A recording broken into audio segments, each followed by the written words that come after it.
The last minute tips for your accountancy board examination. अब अगर तुमने अकाउंट्स में सब कुछ पढ़ लिया तो ये लास्ट मिनट टिप्स से तुम्हारे ओवरऑल अकाउंट्स का स्कोर 15 to 25% इंक्रीज हो सकता है। और वो कैसे, अब तुम्हें एक सिंपल सी बात ये बताती हूँ कि एक बच्चा वो है जो पूरे फरवरी से अकाउंट्स पढ़ता आ रहा है और एक बच्चा वो है जिसने अभी गैप डेज में अकाउंट्स पढ़ा, और हो सकता है कि जब रिजल्ट आए तो दोनों का मार्क सेम हो जाए। ऐसा क्यों?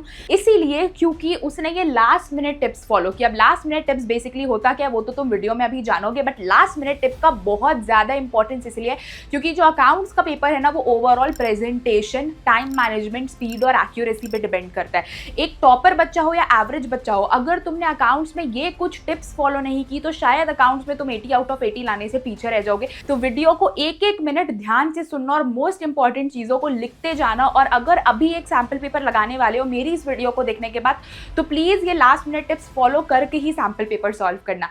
हाय, welcome back to learn with Fahima. मैं फाहिमा आज आ गई हूँ आपके लिए लास्ट मिनट टिप्स लेकर, जो कि बहुत जरूरी है तुम्हें कल के एग्जाम में प्रेजेंट करने के लिए। और ये मैंडेटरीली कल अपने पेपर में तुम अप्लाई करके देखना और फिर तुम मुझे बताना कि तुम्हारा पेपर टाइमली कंप्लीट हुआ था या नहीं हुआ था।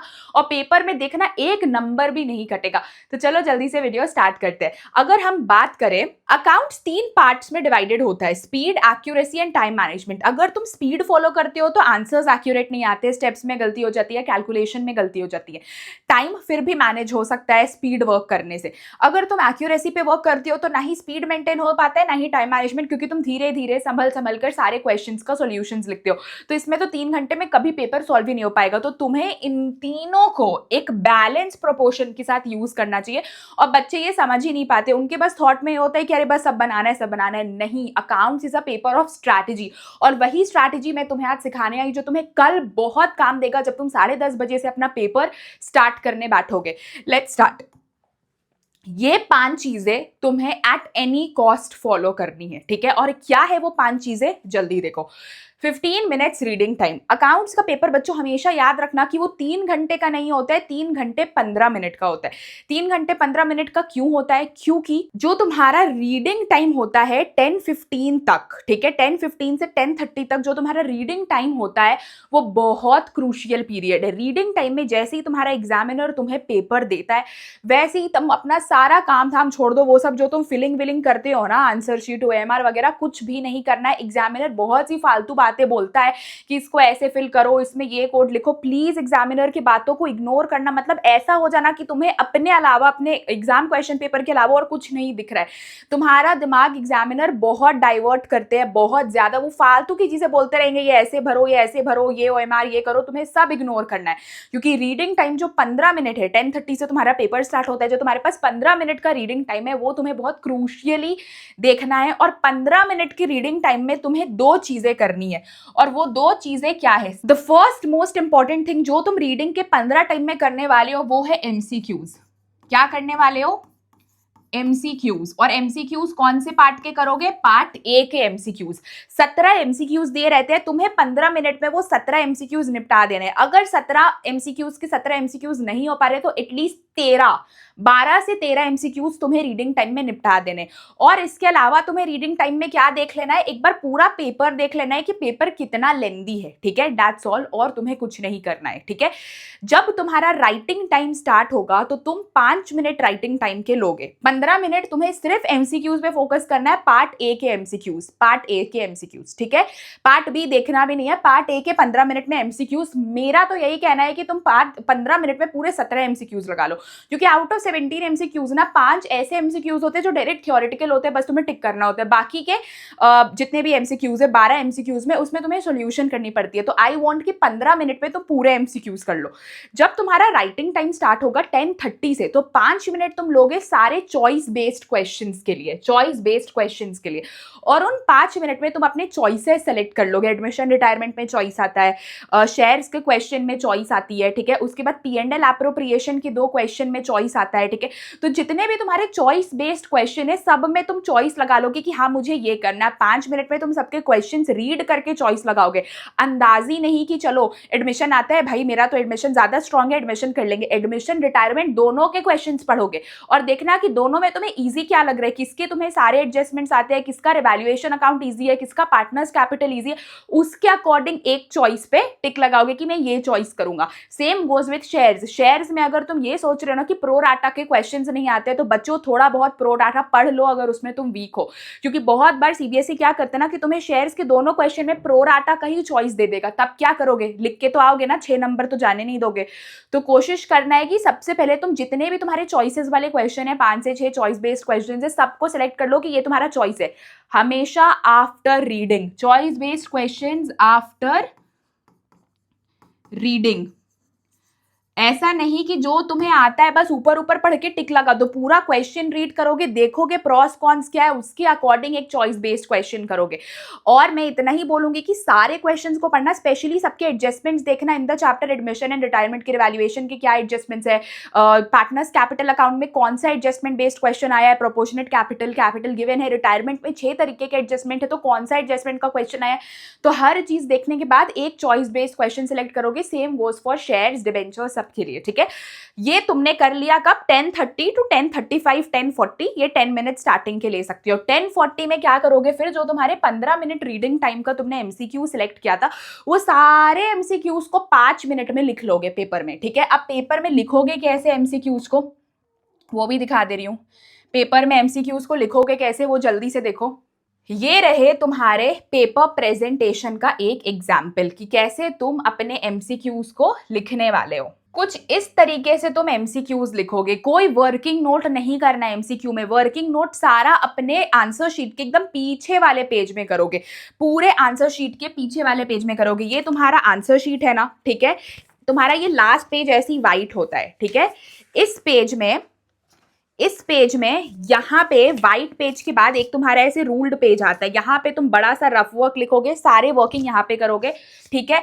और सिर्फ जो तुम्हारा क्वेश्चन रहेगा, ठीक है, वो पूरा क्वेश्चन तुम ऐसे लिखोगे। लाइक पहले तुम सबसे पहले ऑप्शन लिखोगे, ठीक है। सबसे पहले तुम यहाँ पे ऑप्शन लिखोगे, ठीक है। उसके बाद पूरा आंसर लिखोगे। वर्किंग नोट वोट कुछ नहीं करना है एमसीक्यू में, बस option answer, option answer, option answer, और इतना ही नीटली प्रेजेंट करके आओगे। इसके अलावा तुम्हें और कुछ भी नहीं करना है, ठीक है। सारा एमसीक्यूज ऐसे। और ये लिखना मैंडेटरी है कि तुम पहले पार्ट ए सेलेक्ट करके लिख रहे हो, ठीक है।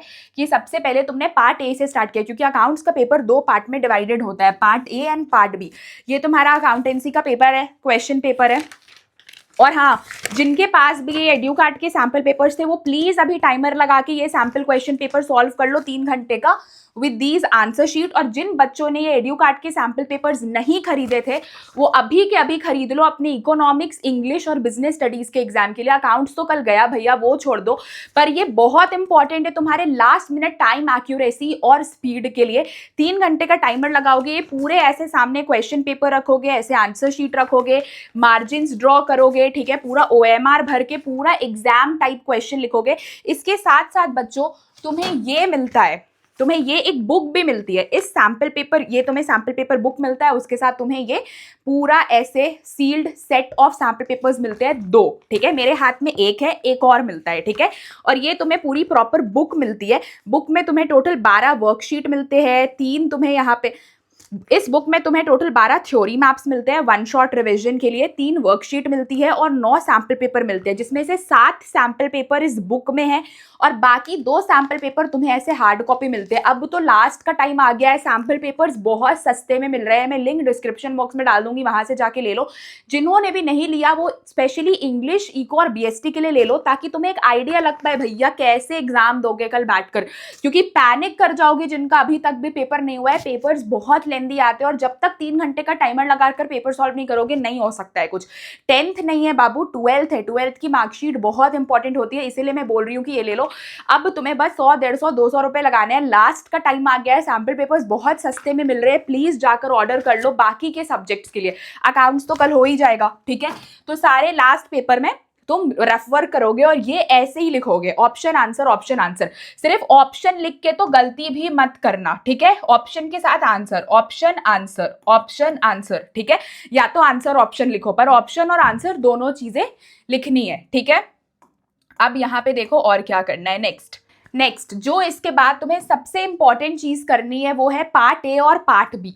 तुम्हें सेलेक्ट करना है कि पहले तुम पार्ट ए करोगे या पहले पार्ट बी करोगे। अगर पार्ट ए के साथ शुरुआत कर रहे हो तो पहले पूरा पार्ट ए करोगे, ऐसा नहीं कि पार्ट ए के एमसीक्यू करने के बाद पार्ट बी करने लग जाओगे, नो। पार्ट ए में तुम्हारे जितने भी क्वेश्चंस होते हैं पहले पूरा पार्ट ए करोगे फिर पार्ट बी स्टार्ट करोगे। मैं तो यही बोलूंगी बाबू पार्ट ए से स्टार्ट करना। किससे स्टार्ट करोगे? Please go with part A, please I would suggest go with part A. क्यों पार्ट ए? क्योंकि पार्ट ए में ज्यादा क्वेश्चंस होते हैं, 2 बुक होते हैं पार्ट ए में। पहली वाली बुक 36 मार्क्स की और दूसरी वाली book shares and debentures 24 marks के। तो पार्ट ए 50 नंबर का आता है, पहले पार्ट ए कर लो। पार्ट बी अगर छूटा भी, इनकेस टाइम मैनेजमेंट नहीं हो पाया, इनकेस 1% प्रोबेबिलिटी, तो तुम्हारे पार्ट ए से तो पूरे 50 नंबर बनेंगे ना, तो पार्ट ए पहले करना है फिर पार्ट बी करना है, ठीक है। और पार्ट बी भी जब पहले करोगे ना तुम, तो इसमें जो तुम्हारा कंपेरेटिव कॉमन साइज है, comparative and common size, comparative and common size एकदम एंड में करना, ठीक है। क्योंकि कंपेरेटिव एंड कॉमन साइज में प्लस माइनस परसेंटेज बहुत टाइम लगता है, ये एकदम एंड में करना। मेन हेड सब हेड्स पार्ट बी में पहले कर लोगे, ठीक है। जो भी एमसीक्यूज 4 एमसीक्यूज आते हैं वो कर लोगे और कैश फ्लो स्टेटमेंट बना लेना। कंपेरेटिव कॉमन साइज एकदम लास्ट में करना, क्योंकि उसमें बहुत प्लस माइनस कैलकुलेशन करना पड़ता है, तो वो एंड में करना, ठीक है। ये एकदम कंपेरेटिव कॉमन साइज एंड में करोगे और I would suggest start with part A, ठीक है। कैलकुलेशन ट्रिक, कैलकुलेशन की क्या ट्रिक है दी, ठीक है। कैलकुलेशन की बच्चों एक सिंपल सी ट्रिक है, मैं तुम्हें अभी दिखाती हूँ। कैलकुलेशन में तुम करोगे क्या, ये रही तुम्हारी कैलकुलेशन की ट्रिक। देखो कैलकुलेशन करोगे कैसे। ये तुम्हारा पेपर है, सपोज तुमने ये रिवैल्यूएशन अकाउंट बनाया, ठीक है। ये तुमने रिवैल्यूएशन अकाउंट बनाया। कैलकुलेशन ट्रिक में तुम्हें एक चीज हमेशा ध्यान रखना है और वो क्या है? Ones, tens, hundreds and thousands, ये तुम्हें हमेशा याद रखना है। अब देखो ये एक आंसर शीट है टॉपर की। कैसे टॉपर्स कैलकुलेशन करते हैं? 1, 10, 100, 1000, 10,000, लाख, 10 लाख, ये देखो इसने कितने सफाई से सबको एक ही लाइन में लिखा है। इधर से इधर जीरो आ गया, इधर से इधर वापस जीरो आ गया। इधर इसे दिख रहा है कि 1, 10, 100, 1000 वाले कॉलम पे सिर्फ 5 है, ठीक है। तो इसने आराम से 5 लिख लिया, ठीक है। इसके बाद यहाँ पे देखो 4, 5, 6, 7, 8, 9, 10, ठीक है। उसके बाद तुम्हारा क्या आ रहा है यहाँ पे? ये जब इसने ओवरऑल कैलकुलेशंस की, तो इधर जो भी तुम्हारा डिफरेंस लॉस आएगा, ऑब्वियसली इधर ज्यादा बड़ा है तो 22,500 है। पर अगर हम एक सिंपल इसका ही चलो एक एग्जांपल लेते हैं, तो अगर हम इसे अच्छे से लिखेंगे 3500, ठीक है। फिर 14,000 है, ठीक है, तो हम 14 को ऐसे लिखेंगे। उसके बाद 22,000, उसके बाद कितना है? चलो 22,000 भी एक सम ले लेते हैं, ठीक है। फिर 5,000 है, ठीक है। अब इसे अगर कैलकुलेट करना हुआ तो 0 इधर आ गया, फिर 0 इधर आ गया, इधर से 5 आ जा रहा है, फिर 3, 4, 5, 6, 7, 8, 9, 10, 11, 12, 13, 14, इधर 4 आ जाएगा, 1 इधर कैरी हो जाएगा, 2, 3, 4। देखो कितने आसानी से कैलकुलेशन हो गया। अब तुम लोग क्या करते हो हड़बड़ी के चक्कर में? 3500, 45,000, 1000 कुछ भी लिख दोगे, इसमें कैलकुलेशन एरर होगा। तो बेहतर है 1, 10, 100, 1000 करके नंबर्स को लिखो, कोई कैलकुलेशन मिस्टेक नहीं होगी। तो कैलकुलेशन ट्रिक क्या है? 1, 10, 100, 1000 सबको एक सिरे से लिखो। सबको क्या करो? एक सिरे से लिखो। क्या करना है? सबको एक सिरे से लिखना है। देखो स्पेशली जब पार्टनर्स कैपिटल अकाउंट का हम लोग को बैलेंस करना आता है, पार्टनर्स कैपिटल अकाउंट का बैलेंस, यहाँ पे देखो पार्टनर्स कैपिटल अकाउंट में बहुत से नंबर्स होते हैं बच्चों, ठीक है। तो 1, 10, 100, 1000 वाला ही फॉलो करोगे। जैसे कि देखो इधर तो यूजुअली सारे 5 डिजिट है, तो 60, 76 हो गया, प्लस 12 हो गया, तो कितना हो गया? 86, 88, तो 88 आसानी से हमने लिख दिया। इधर भी सेम है, तो 1, 10, 100, 1000 फॉलो करोगे, कैलकुलेशन में कोई भी प्रॉब्लम नहीं आने वाली है, इसलिए 1, 10, 100, 1000 बिल्कुल फॉलो करना है। Formats plus narrations and working notes, formats नहीं भूलना है, नरेशंस लिखना है। अब नरेशन में एक लाइन का कुछ भी नरेशन लिख दो, बहुत ज्यादा इंग्लिश लिखनी नहीं होती है, मैं तुम्हें एग्जांपल दिखा दे रही हूँ। एक लाइन का तुम कुछ भी नरेशन लिखो, कुछ भी नरेशन। देखो bank account to share application, being application money received, बस simple. Share application to allotment to share capital to securities premium, being तुम्हारा being application money transferred, transfer कर दिया अलॉन्ग विथ सिक्योरिटीज प्रीमियम। अब यहाँ पे securities premium है, अब यहाँ पे तुम्हारा सिक्योरिटीज प्रीमियम है, ठीक है। तो तुम्हें सिक्योरिटीज प्रीमियम भी लिखना है, यहाँ पे सिक्योरिटीज प्रीमियम है तो तुम नरेशन में सिक्योरिटीज प्रीमियम भी लिख सकते हो। सिमिलरली अलॉटमेंट की पहले हम ड्यू की एंट्री करते हैं तो पहले उसका नरेशन लिखो, फिर बाद में पेमेंट की नरेशन लिखो। तो नरेशंस मैंडेटरी है, नरेशंस आर इंपॉर्टेंट। नरेशंस बच्चों भूल कर नहीं आना है, नरेशंस जरूरी है।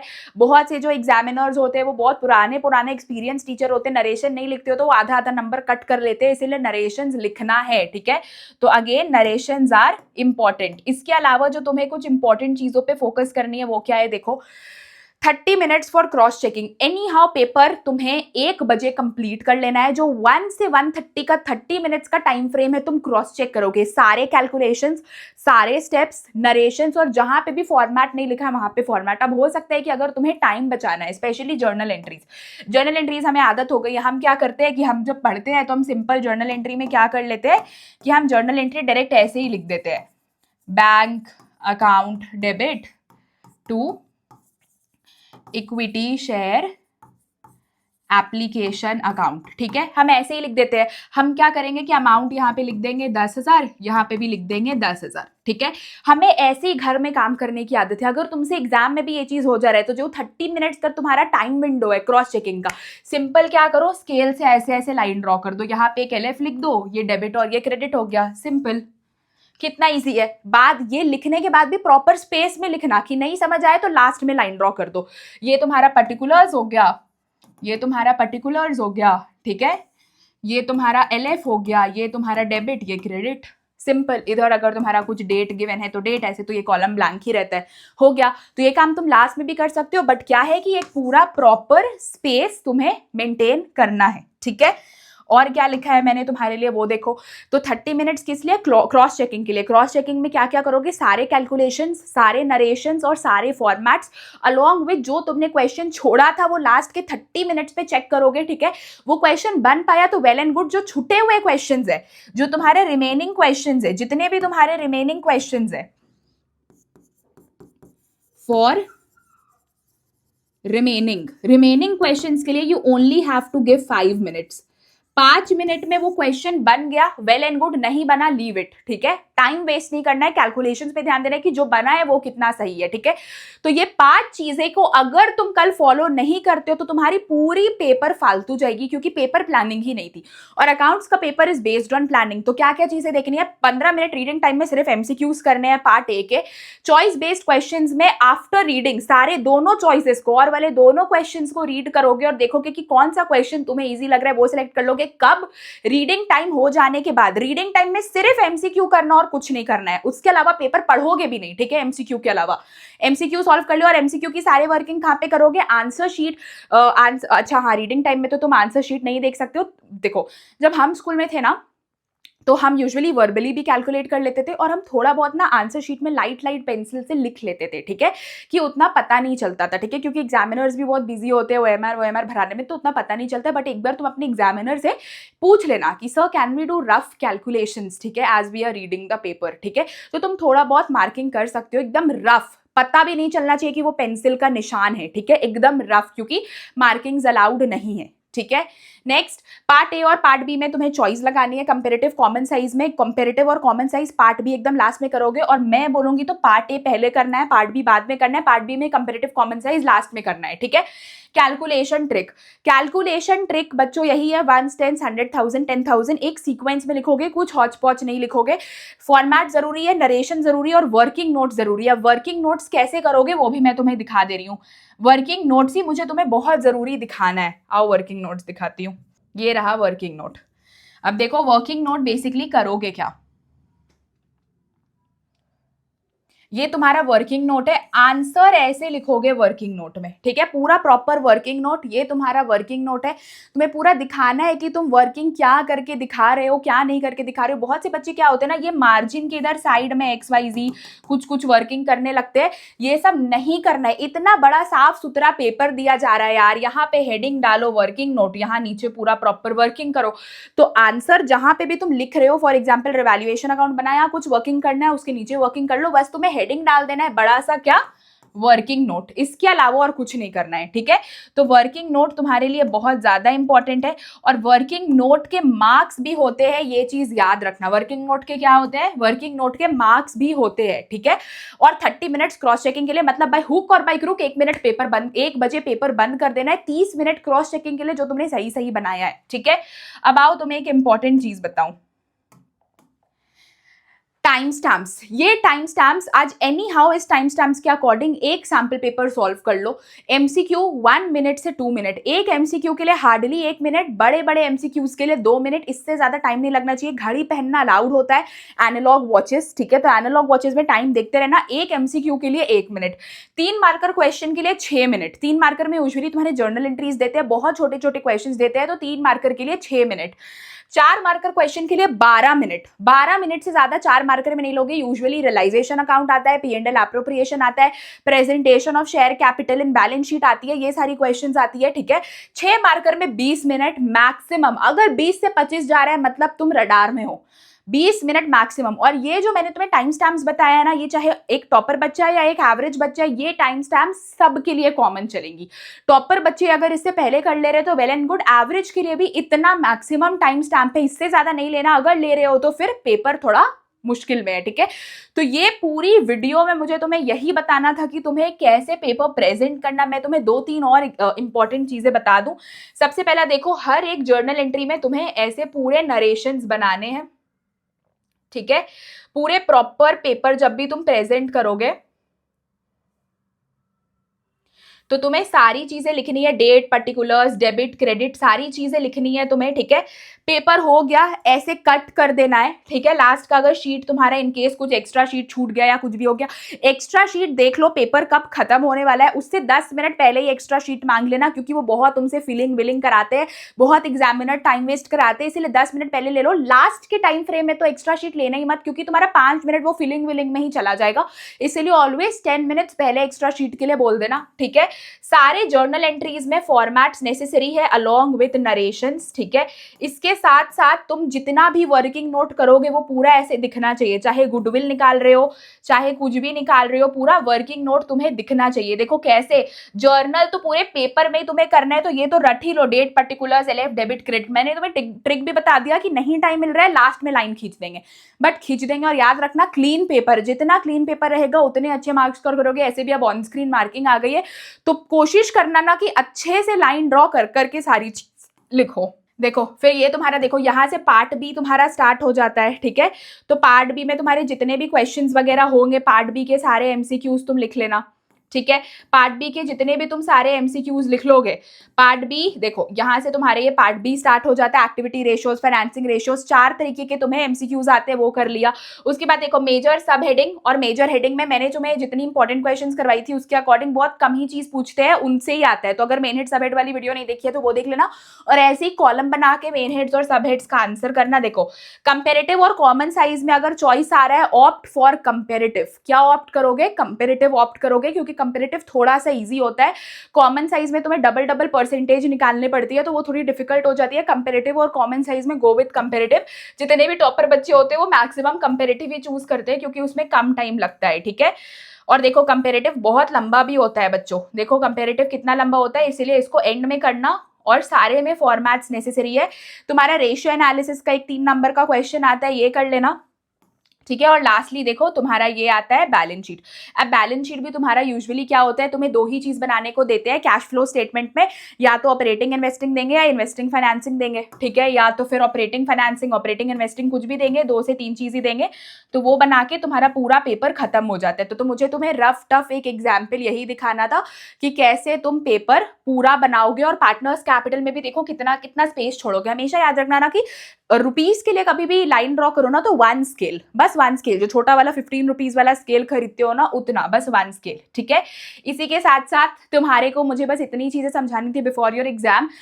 कल के लिए all the very best. I manifest कि तुम सभी को कल अकाउंटेंसी पेपर में 100 आउट ऑफ 100 आए। ये सारे पॉइंटर्स फॉलो करोगे, 15 से 20% मार्क्स ऐसे इंक्रीज हो जाएंगे। तो तुम्हारा काम है कि कमेंट बॉक्स में बस तुम्हें येस लिखना है कि yes we will score 100 out of 100 in accounts, क्योंकि मैनिफेस्टेशन से ही वो रियलिटी में कन्वर्ट होता है। तो इस चीज से एकदम भी पीछे नहीं हटना है। मिलते हैं गाइस कल एग्जाम के बाद। मुझे जरूर बताना कि तुम्हारा पेपर कैसे गया। और बहुत से बच्चे जो मुझसे पूछ रहे थे कि दीदी आपने मैराथन सेकंड बुक की नहीं डाली, तो कल हमने टेस्ट कोच के चैनल पे थर्ड बुक कंप्लीट कर दिया था। आज सेकंड बुक की भी वीडियो अपलोड हो गई होगी। और हाँ, मैंने टेस्ट कोच पे मैं 7-8 बजे के अराउंड लाइव भी आई थी, तो मैंने वहाँ पे मोस्ट इंपॉर्टेंट थ्योरी भी पढ़ा दिया। अगर तुमने इनकेस वो नहीं देखा है तो वो भी देख लेना।